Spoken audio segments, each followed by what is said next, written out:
Next topic है हमारे पास link list. Link list का थोड़ा सा रिव्यू हमने फर्स्ट चैप्टर में किया था, जिसमें हमने ये देखा था कि लिंक लिस्ट जो है वो non primitive linear data structure है। ठीक है, non primitive linear data structure. अगर हम लिंक लिस्ट को डिफाइन करें तो लिंक लिस्ट को हम ये कह सकते हैं कि list of elements that are link through some addresses. यानी कि लिंक लिस्ट एक ऐसी लिस्ट होती है जिसमें नंबर ऑफ एलिमेंट्स होते हैं जो स्कैटर्ड होते हैं रैम के अंदर। मींस के उसको जहाँ पे स्पेस मिलती है वहाँ पे वो स्टोर हो जाते हैं एलिमेंट, और उनके एड्रेस के साथ हम उनको कनेक्ट करते हैं या ट्रेस कर सकते हैं, अप्रोच कर सकते हैं नेक्स्ट एलिमेंट को। यानी एक एड्रेस से हम अप्रोच कर सकते हैं उस एलिमेंट को। ठीक है, तो इस तरह से हमारे पास नंबर ऑफ एलिमेंट्स होते हैं और वो कनेक्टेड होते हैं थ्रू सम एड्रेस। मींस के हर एलिमेंट के पास एड्रेस होता है नेक्स्ट नोड का। तो इस तरह से हम दूसरे लफ्ज़ों में हम कह सकते हैं कि लिंक लिस्ट जो है कलेक्शन ऑफ नोड्स है, जिसमें नंबर ऑफ नोड्स होती है जिसमें एलिमेंट स्टोर होते हैं। ठीक है, तो एक नोड के कम से कम दो पार्ट होते हैं, जिसमें हम पहले पार्ट को हम डाटा पार्ट या इंफॉर्मेशन पार्ट बोलते हैं, दूसरे पार्ट को एड्रेस या लिंक पार्ट बोलते हैं। ठीक है, तो अगर आप अपने माइंड में ट्रेन को कंसीडर करें तो ट्रेन भी एक लिंक लिस्ट की तरह आपको नज़र आएगी। जिस तरह से ट्रेन के डिब्बे होते हैं वो आपस में कनेक्टेड होते हैं थ्रू सम हुक और चेन। चेन को हुक के साथ अटैच कर दिया जाता है और इस तरह से ट्रेन के बाकी तमाम डिब्बे आपस में कनेक्ट हो जाते हैं। और फ्रंट पे अगर आप देखें तो फ्रंट पे इंजन होता है जिसको पता होता है कि उससे उससे प्रीवियस वन जो पहला डिब्बा है वो कौन सा है। ठीक है, इसी तरह हर डिब्बे को दूसरे डिब्बे के साथ कनेक्ट कर दिया जाता है ताकि एक इनके दरमियान में लिंक क्रिएट हो। तो इसी तरह से हमारे पास लिंक लिस्ट है। लिंक लिस्ट में भी हमारे पास नंबर ऑफ नोड्स हैं। इस डायग्राम में अगर आप गौर करें तो इस डायग्राम में हमारे पास 3 नोड्स हैं। ठीक है, तो जो पहली नोड है उसको लोकेट कौन कर रहा है? एक हेड। जिस तरह से ट्रेन के पहले डिब्बे को लोकेट कौन करेगा? स्टार्ट कहाँ से करेंगे आप? इंजन से स्टार्ट करेंगे। इसी तरह से लिंक लिस्ट की जो स्टार्टिंग पॉइंट है या स्टार्टिंग वैल्यू है वो हेड के पास उसका एड्रेस होता है। मींस के फर्स्ट नोड का एड्रेस हमेशा हेड के पास होता है। अब इस नोड के पास जो नेक्स्ट पोर्शन है, नेक्स्ट पोर्शन में एड्रेस होगा इस नेक्स्ट नोड का, और इसी तरह से इस नेक्स्ट के पास एड्रेस होगा इस नेक्स्ट नोड का। और जो लास्ट वन नोड है उसके पास जो नेक्स्ट पोर्शन है उसमें नल होगा। नल का मतलब ये होता है कि ये लास्ट नोड है लिंक लिस्ट के अंदर। ठीक है, तो जो अगर आपने ये ट्रेस करना है कि पहली नोड कौन सी है तो आपको हेड को अप्रोच करना पड़ेगा। यानी हेड के पास एड्रेस होता है हमेशा पहली नोड का। ठीक है, अगर हेड के पास नल है, अगर हेड के पास नल है तो इसका मतलब लिंक लिस्ट क्रिएट नहीं की गई। और इसी तरह से अगर लास्ट नोड को आपने देखना है तो लास्ट नोड कौन सी नोड होती है? ऐसी नोड होती है जिसके नेक्स्ट पार्ट में यानी एड्रेस पार्ट में नल प्लेस किया गया हो। तो इसका मतलब ये है कि ये वाली जो थर्ड नोड है ये लास्ट नोड है क्योंकि इसके नेक्स्ट पार्ट में नल है। ठीक है, बेसिकली हम लिंक लिस्ट को एरे के अल्टरनेट के तौर पर यूज़ करते हैं, क्योंकि एरे के अंदर जब भी हम एरे को जब भी हम प्रोग्रामिंग में यूज़ करते हैं तो उसके कुछ ड्रॉबैक्स होते हैं। पहला ड्रॉबैक ये है कि आप जब भी एरे को यूज़ करेंगे तो उससे पहले आप उसको डिफाइन करेंगे या डिक्लेयर करेंगे विद अ स्पेसिफिक साइज। यानी आपने एक साइज को फिक्स करना होता है, आपने बताना होता है कंपाइलर को कि कितने नंबर ऑफ एलिमेंट उस एरे में स्टोर होंगे। लेट्स से अगर 100 एलिमेंट स्टोर होते हैं एरे के अंदर और आप एग्जीक्यूशन के दौरान आप 20 एलिमेंट उसमें स्टोर करते हैं और 80 एलिमेंट की स्पेस फ्री पड़ी हुई है, तो वो यूजलेस हो जाती है स्पेस, क्योंकि वो स्पेस जो एलोकेट होती है वो रिजर्व होती है एरे को। ठीक है, एरे के नाम को रिजर्व होती है, इसलिए वो 20 एलिमेंट अगर आप स्टोर करेंगे तो 80 एलिमेंट की स्पेस यूजलेस होगी किसी और एरेस के लिए या और वेरिएबल्स के लिए या और प्रोग्राम के लिए वो अवेलेबल नहीं होगी। इसी तरह अगर आपके पास 100 एलिमेंट की एरे है और आप ड्यूरिंग एग्जीक्यूशन प्रोग्राम की एग्जीक्यूशन के दौरान आपने उसमें डाटा स्टोर करना है लेट्स से 150 एलिमेंट का, तो 150 एलिमेंट तो उसमें स्टोर नहीं हो सकते क्योंकि उसकी कैपेसिटी 100 एलिमेंट की थी। तो लिहाजा 100 एलिमेंट स्टोर होंगे और 50 एलिमेंट वेस्ट हो जाएंगे, तो डाटा लॉस्ट हो जाता है। एक ड्रॉबैक तो आपके सामने मैंने ये रख दिया। दूसरा ड्रॉबैक ये है कि एरे के अंदर आप होमोजीनियस टाइप डाटा स्टोर करते हैं। होमोजीनियस टाइप डाटा यानी एक टाइप का डाटा। एक ये ड्रॉबैक है, ज़रूरी नहीं है कि हर वक्त हमें होमोजेनियस टाइप डाटा से डील करना पड़े।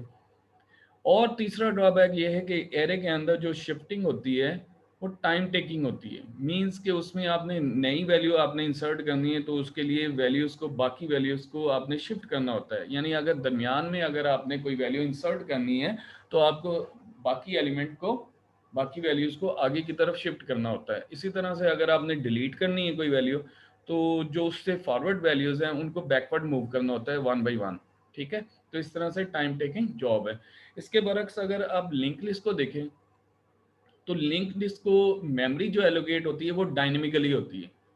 यानी डायनेमिकली मेमोरी से मुराद ये है कि जब आपको ज़रूरत होती है मेमोरी की उतनी मेमोरी आपको एलोकेट हो जाती है और उसके बाद आपकी प्रोग्रामिंग पॉइंट ऑफ व्यू से आप उस लिंक लिस्ट को मेंटेन करते रहते हैं, यानी कि मैनिपुलेट करते रहते हैं।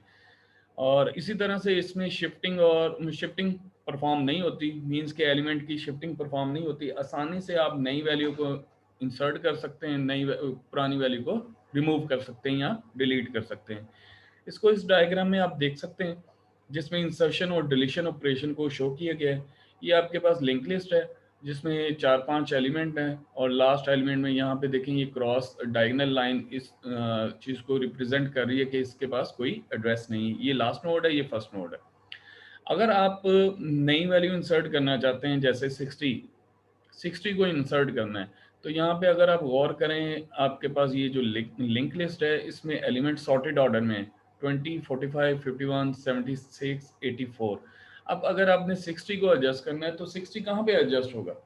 तो लाजमी बात है 51 और 76 के दरमियान में इंसर्ट होगा। तो यहाँ पर आपने इसको इस तरह से इंसर्ट करना है कि वो कनेक्टिविटी आपकी डिस्टर्ब ना हो। मीन्स के तमाम एलिमेंट उसमें एडजस्ट हो जाएं। मसलन जो नया एलिमेंट 60 है आसानी से उसमें प्लेस हो जाए। ठीक है, इसी तरह अगर आपने एक एलिमेंट को डिलीट करना है जैसे 45 को डिलीट करना है तो आपने 45 को डिलीट इस तरह से करना है कि जो पहली नोड है और तीसरी नोड इनका लिंक बरकरार हो जाए, यानी इनका लिंक एस्टेब्लिश हो जाए और ये दरमियान में फ्री हो जाए ताकि वो जो लिंक लिस्ट है वो मेंटेन रहे और उसमें से जिस एलिमेंट को आपने रिमूव करना है वो आप आसानी से रिमूव कर सकते हैं। ठीक है, अच्छा जी, अभी हमने बात की है कि लिंक लिस्ट के अंदर जितने भी एलिमेंट्स होते हैं वो आपस में, या जितनी भी नोड्स होती हैं वो आपस में कनेक्टेड होती हैं थ्रू सम एड्रेसेस। तो एड्रेसेस को स्टोर करने के लिए हमें एक वेरिएबल यूज करना पड़ता है जिसको हम बोलते हैं पॉइंटर।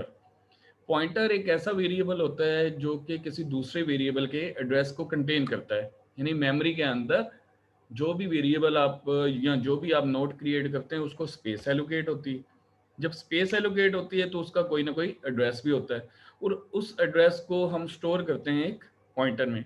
तो पॉइंटर को जिस तरह से एक आम वेरिएबल को यूज करने से पहले आप डिक्लेयर करते हैं, इसी तरह पॉइंटर को भी यूज करने से पहले हम क्या करेंगे? डिक्लेयर करेंगे। तो पॉइंटर को डिक्लेयर करने के लिए हम ये करेंगे कि उसकी टाइप लिखेंगे, यानी किस किस्म के एड्रेस को वो कंटेन करेगा, उसकी टाइप मेंशन करेंगे। उसके बाद स्टैरिक और फिर पॉइंटर नेम। यानी कि यहाँ पे इस केस में यहाँ पे हमारे पास इंट स्टैरिक पी जो है ये एक पॉइंटर वेरिएबल है पी और उसकी टाइप है इंट। इसका मतलब ये है कि पॉइंटर पी जो है वो हमेशा इंटीजर टाइप के वेरिएबल का एड्रेस कंटेन करेगा। ठीक है, इसी तरह अगर आपने इसको मेमोरी एलोकेट करवानी है, मेमोरी एलोकेट करवाने के लिए हमारे पास न्यू कीवर्ड होता है। तो न्यू इंट अगर आप लिखते हैं तो इसका मतलब एक इंटीजर टाइप की, यानी इंटीजर अगर 2 बाइट लेता है या 4 बाइट लेता है तो उसकी मेमोरी एलोकेट होगी। उस मेमोरी एलोकेट होने के बाद जो उसका एड्रेस होगा वो रिटर्न होता है पी को। पी एक पॉइंटर है तो पॉइंटर उस एड्रेस को कंटेन करता है। ठीक है, तो न्यू कीवर्ड से हम मेमोरी एलोकेट करवाते हैं और उस मेमोरी से जो एड्रेस मिलता है, यानी जहाँ पे वो मेमोरी एलोकेट हुई है, स्पेस जो एलोकेट हुई है रैम के अंदर, उसका एड्रेस पी में स्टोर होगा। ठीक है, तो हम पॉइंटर की मदद से नोड्स को ज्वाइन करेंगे या कनेक्ट करेंगे। ठीक है, जिस तरह से आपने ट्रेन के डिब्बों के दरमियान में हुक को देखा है, हुक और चेन को देखा है, इसी तरह हम लिंक लिस्ट के अंदर हर नोड दूसरी नोड के साथ जो कनेक्ट होगी वो पॉइंटर के थ्रू कनेक्ट होगी। ठीक है, तो पॉइंटर को समझने के लिए हम मजीद इसको देखते हैं। अगर आप एक सिंपल वेरिएबल डिक्लेयर करें जैसे टेम्प और उसकी टाइप इंट है उसमें वैल्यू 100 असाइन की गई है। तो मेमोरी में यानी रैम के अंदर इसको स्पेस एलोकेट होनी है। जो स्पेस एलोकेट हुई है उसका कोई एड्रेस भी है, तो वो एड्रेस आपके सामने यहाँ पे कुछ हेक्साडेसिमल फॉर्म में लिखा हुआ है। तो मैं लास्ट 2 डिजिट F4 पढ़ रहा हूँ। ये आपके पास एड्रेस है, ये उसकी वैल्यू है और ये उसका वेरिएबल का नेम।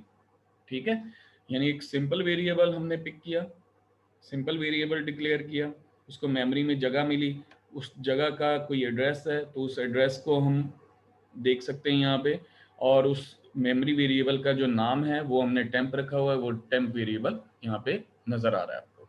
ठीक है, अब हमारे पास दो ऑपरेटर होते हैं जो कि पॉइंटर के लिए ज़रूरी होते हैं। एक ऑपरेटर ये होता है कि हमने एड्रेस ऑपरेटर यूज़ करना होता है। मसलन आपने पॉइंटर में एड्रेस स्टोर करने के लिए सिंपल वेरिएबल का एड्रेस अगर आप स्टोर करना चाहते हैं पॉइंटर में, तो आपको एंड ऑपरेटर या एम्परसैंड ये ऑपरेटर यूज़ करना पड़ता है एक सिंपल वेरिएबल के साथ। यानी जो हमने सिंपल वेरिएबल डिक्लेयर किया है टेम्प, टेम्प का अगर एड्रेस ये वाला एड्रेस पिक करना है तो हम एम्परसैंड या एंड ऑपरेटर यूज़ करते हुए हम एड्रेस पिक कर सकते हैं इस वेरिएबल टेम्प का। ठीक है, तो इस एंड ऑपरेटर को हम रेफरेंस ऑपरेटर भी बोलते हैं। ठीक है, जब आपने इसको डी रेफरेंस करना है तो आप स्टैरिक का सिंबल यूज करते हैं, मींस के वैल्यू एट एड्रेस। ठीक, यानी आप अगर P को टेम्प का एड्रेस असाइन करना चाहते हैं तो इस तरह से आप ये लाइन ये स्टेटमेंट आप यूज़ करेंगे। तो यहाँ पे जैसे स्टेटमेंट लिखी हुई है, तो लिहाजा टेम्प का जो एड्रेस है F4 वाला वो P के अंदर पेस्ट हो गया। लिहाजा इस मेमोरी लोकेशन को टेम्प से और P से हम मैनिपुलेट कर सकते हैं या यूज़ कर सकते हैं। टेम्प के नाम से और पी के नाम से हम यूज़ कर सकते हैं। अगर पी के बिहाफ पर हम यूज़ करेंगे तो स्टैरिक पी यूज़ करेंगे। ठीक है, जिसको हम डी रेफरेंस ऑपरेटर बोल रहे हैं। क्लियर? नेक्स्ट हमारे पास एक कीवर्ड है डिलीट। जब आपने किसी पॉइंटर को आपने रिमूव करना है तो आपने क्या करना है कि आपने डिलीट का कीवर्ड यूज़ करना है और आगे पॉइंटर नेम यूज़ करना है। तो जो भी मेमोरी इस पी को एलोकेट हुई है वो सारी की सारी रिलीज हो जाएगी और ऑपरेटिंग सिस्टम यानी रैम को वापस कर दी जाएगी, और इसके बाद आपका वो पॉइंटर डिलीट हो जाएगा। ठीक है, इसी तरह से अगर एक पॉइंटर को दूसरे पॉइंटर को असाइन करना चाहते हैं तो आप इजीली असाइनमेंट ऑपरेटर से आप असाइन कर सकते हैं। मतलब पी के पास जो भी एड्रेस था वो आप क्यू को असाइन कर रहे हैं। सिंपल। यहाँ पे कुछ एग्जांपल्स हैं पॉइंटर्स को अंडरस्टैंड करने के लिए। कुछ एग्जांपल्स हैं, दो पॉइंटर वेरिएबल डिक्लेयर हुए हैं इंटीजर टाइप के और एक सिंपल वेरिएबल एक्स डिक्लेयर किया गया है। तो जो पॉइंटर है asterisk P asterisk Q, P और क्यू हमने पॉइंटर डिक्लेयर किए हैं और एक्स हमारे पास एक सिंपल वेरिएबल। अभी किसी के पास कोई वैल्यू नहीं है तो लिहाजा यहाँ पे क्वेश्चन मार्क बॉक्स में अवेलेबल है, क्वेश्चन मार्क के इसमें कोई वैल्यू नहीं है। एंड एक्स यानी एड्रेस ऑफ एक्स हमने पिक किया, पी को असाइन कर दिया, यानी कि इस मेमोरी में ये जो एक्स एलोकेट हुई है मेमोरी में, एक्स जो क्रिएट हुआ है उसका जो एड्रेस है हमने पी को एलोकेट कर दिया। अब पी इस एड्रेस के बिहाफ पर, इसके एड्रेस के बिहाफ पर इस एक्स को ऑपरेट कर सकता है या पी के बिहाफ पर हम इसको यूज़ कर सकते हैं। अगर आप एक्स के लिहाज से इस मेमोरी को यूज़ करना चाहते हैं तो एक्स यूज़ करेंगे, अगर पी के बिहाफ पर आपने इस मेमोरी को यूज़ करना है तो स्टैरिक पी यानी डी रेफरेंस ऑपरेटर। यहाँ पे रेफरेंस ऑपरेटर और यहाँ पे डी रेफरेंस ऑपरेटर।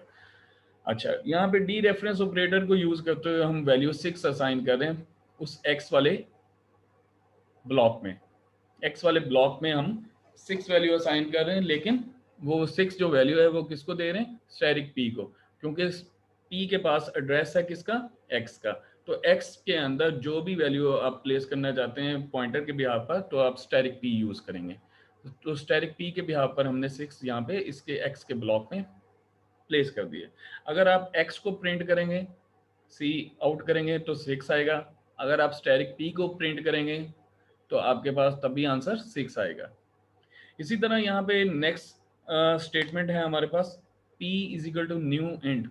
एक नई मेमोरी एलोकेट करवाई है जो कि इंटीजर टाइप की है, और उसको एक मेमोरी एलोकेट होने के बाद उसका जो एड्रेस है वो p को एलोकेट कर दिया।